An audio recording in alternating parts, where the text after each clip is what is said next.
Bien, donc bonjour à tous et à toutes. Donc on se retrouve aujourd'hui pour une nouvelle chronique littéraire consacrée à Une fille d'Ève, un roman d'Honoré de Balzac paru en 1838-1839 sous forme de roman feuilleton. Alors Une fille d'Ève, c'est un roman qui prend place dans La Comédie humaine, qui est la grande saga d'Honoré de Balzac, qui réunit un grand nombre de romans, et c'est parce qu'il trouve sa place dans cette saga que ce roman a des personnages qui sont déjà apparus dans des précédents romans d'Honoré de Balzac, ou qui apparaîtront d'ailleurs dans de futurs romans de la saga, en particulier Le Lys dans la vallée, dont le personnage principal est un des protagonistes secondaires d'Une fille d'Ève. Alors, avant d'aller plus loin dans ma critique, des points positifs et des points négatifs, on va quand même je vais quand même essayer de vous parler un petit peu de ce roman, du sujet de ce roman. Et ici, ce qui intéresse Honoré de Balzac, c'est le thème de l'adultère, de l'infidélité. Alors c'est un roman qui est assez court, hein, il fait dans les 300 pages à peu près, c'est assez court par rapport à d'autres romans de la saga, de la comédie humaine, on va dire, de Balzac. Et c'est un roman qui pourrait être caractérisé, entre guillemets, de féministe, ce qui n'est pas si courant que ça chez Honoré de Balzac, parce que c'est un roman en fait qui aborde, au-delà de l'adultère et de l'infidélité, qui est la thématique qui nourrit l'intrigue du roman, le grand sujet, c'est quand même l'éducation des femmes, et cette espèce de contradiction entre une éducation très rigoriste, très pudibonde, très bigote, qui est censée les protéger en quelque sorte des tentations, des vices, etc. Du grand monde, et qui en réalité a un effet totalement contradictoire, puisque lorsqu'elles se retrouvent jetées dans ce vaste monde, elles ne sont pas du tout préparées en fait à toutes les tentations, à tous les vices, et elles tombent dans n'importe quel piège. Et c'est ce qui arrive donc à l'héroïne, hein, qui a une éducation très religieuse, très bigote, très à l'abri de tout, et qui finit par tomber amoureuse d'un jeune écrivain ambitieux, alors même qu'elle est déjà mariée. Voilà. Donc c'est à peu près le grand sujet qui traverse ce roman. Un roman qui donc, comme je le disais plus tôt dans cette chronique, m'a relativement partagé. Il y a des points positifs, des points négatifs. Et dans les points positifs, en toute logique, il y a la plume, bien sûr, d'Honoré de Balzac. Voilà. C'est un roman qui est très bien écrit. Balzac, c'est quelqu'un qui avait ce don, hein, de faire couler les mots de sa plume avec une aisance tout à fait remarquable. Un peu trop d'ailleurs. Mais c'est quelqu'un qui a vraiment un sens de la phrase, la sens de la description, qui a aussi cette capacité à écrire des sentences assez parlantes, parce que ce roman, en fait, c'est un roman qui n'est pas moralisateur, mais c'est un roman qui attaque quand même un certain nombre de cadres de la société de son temps, notamment la politique, l'éducation, comme je disais, des femmes, le milieu aussi bourgeois, noble, aristocratique, parisien. Il y a beaucoup de critiques, je trouve, sous-jacentes, en tout cas de portraits assez salés de la société du temps dans ce roman. Et donc il y a beaucoup de sentences, hein, des phrases comme ça, des généralités parfois qui peuvent paraître abusives, mais qui sont bien senties. Et Balzac a vraiment ce don pour écrire ses sentences. Il y a des métaphores, des comparaisons aussi qui sont tout à fait habiles. Comme je le disais, c'est un texte qui est riche, qui est nourri, et en même temps qui garde la fluidité d'un roman feuilleton. Ça se lit bien, même s'il y a très peu de dialogue. En l'occurrence, c'est un roman qui est essentiellement narratif, hein. Il y a quelques dialogues, mais vraiment c'est un roman qui est essentiellement narratif. Mais vraiment, voilà, il y a une plume, il y a une qualité d'écriture qui est là. Quand on aime la langue française, eh bien, on se retrouve forcément chez Balzac, hein. On a ce plaisir, bien sûr, de lire Balzac. Donc ça, c'est un point très positif quand même de l'ouvrage. Mais malheureusement pour moi, je n'ai pas vraiment adhéré à tout le reste, tout du moins. C'est vrai que cette plume, elle se met au service d'excellents portraits psychologiques. L'ouvrage est plein de personnages et de portraits psychologiques. il y a aussi beaucoup de descriptions qui sont très belles. On se replonge vraiment dans cette époque sans aucune difficulté. Avec 2 siècles d'écart, on se replonge vraiment dans cette époque sans aucune difficulté grâce au travail puissant de Balzac pour capter la société de son temps. Et donc vraiment, Balzac nous livre ici une tranche de la société des années 1830, et il n'y a pas d'obstacle entre lui et nous. Voilà. Pas cet obstacle temporel qu'on pourrait effectivement avoir si il n'avait pas autant d'écrits, autant approfondi.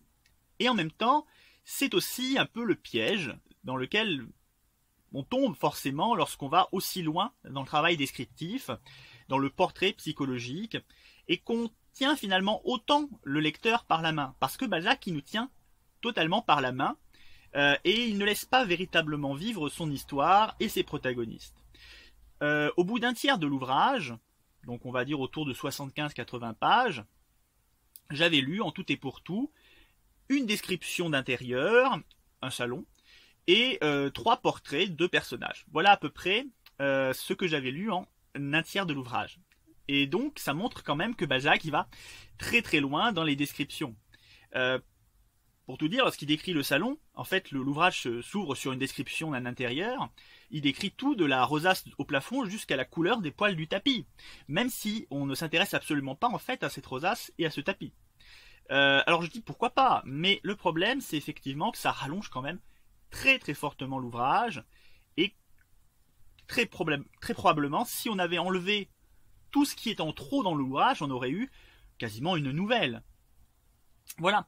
Donc Balzac, c'est quelqu'un qui a un très grand talent d'écriture, bien évidemment, mais qui a aussi eu beaucoup de problèmes de dette dans sa vie, qui a donc écrit, étant donné qu'il était payé à la ligne, et malheureusement, ce roman, tombe vraiment dans ce travers. C'est pas toujours aussi signifiant, mais ici, clairement, il tombe dans ce travers de j'en écris, et il va écrire beaucoup trop, et vraiment, c'est trop long.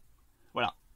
C'est trop long pour ce que le roman a à dire, et ça disperse finalement un peu tout le sens.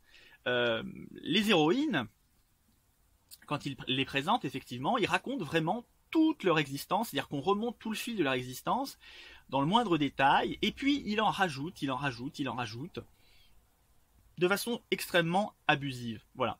Pour moi, ça c'est vraiment quand même ennuyeux, c'est-à-dire que bien sûr on prend plaisir à lire Balzac, bien sûr sa langue est belle, bien sûr il a le sens de la formule, le sens de la sentence, mais il y en a trop, voilà, il en fait trop.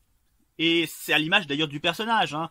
Quand on voit les portraits de Balzac, on verrait Gérard Depardieu dans le rôle, c'est quelqu'un de généreux, c'est quelqu'un voilà qui grandiloquent, qui a beaucoup à offrir, et ça se retrouve bien évidemment dans ses ouvrages considérables, dans ses ouvrages conséquents, dans ces mots qui s'accumulent, il y a ce côté effectivement totalement grandiloquent. Mais bon, personnellement, je préférais la grandiloquence de Balzac autour d'une bonne table que dans un roman comme celui-ci qui, aussi bien écrit soit-il, n'a pas grand-chose à raconter, parce que, bien sûr, il y a de très beaux portraits de personnages, de très beaux portraits psychologiques. D'ailleurs, c'est le sens de la comédie humaine. La comédie humaine, c'est une pléthore de personnages, ce sont des milliers de personnages qui sont décrits très, très précisément, très profondément. C'est un portrait de son époque. Le problème, c'est que c'est au service d'une intrigue qui est quasiment laissée pour compte, quasiment inexistante en fait. Au bout d'un tiers de l'ouvrage, on a eu des portraits, des descriptions, on n'a quasiment pas d'intrigue qui se met en place, et lorsqu'elle se met en place, finalement, elle est très basique.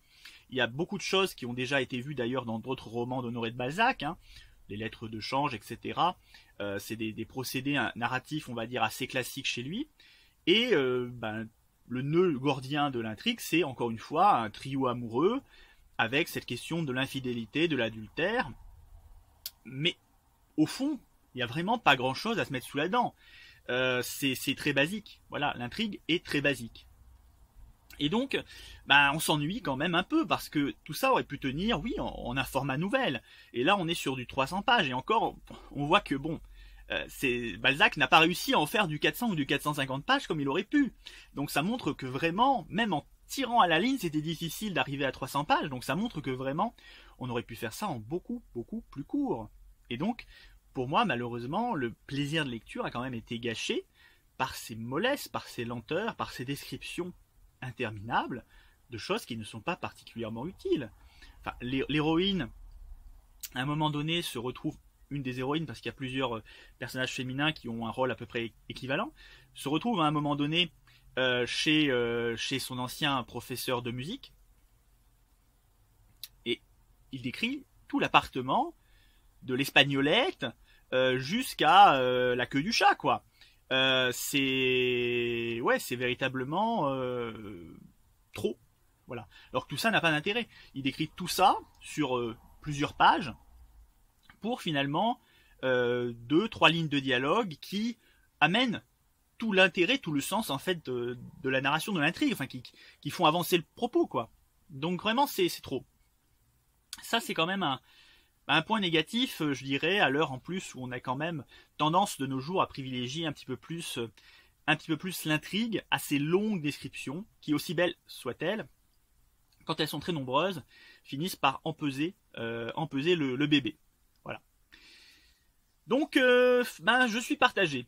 Voilà, je suis partagé sur ce roman qui, malheureusement, présente, je pense, à la fois toutes les qualités et tous les défauts ordinaires de Balzac, hein, tout ce que ses fans, entre guillemets, admirent chez lui et tout ce que ses détracteurs également lui reprochent. C'est vrai que c'est un petit peu dommage que Balzac n'ait pas eu cette tentation un peu à la Maupassant d'écrire parfois des choses plus courtes, d'écrire davantage de nouvelles.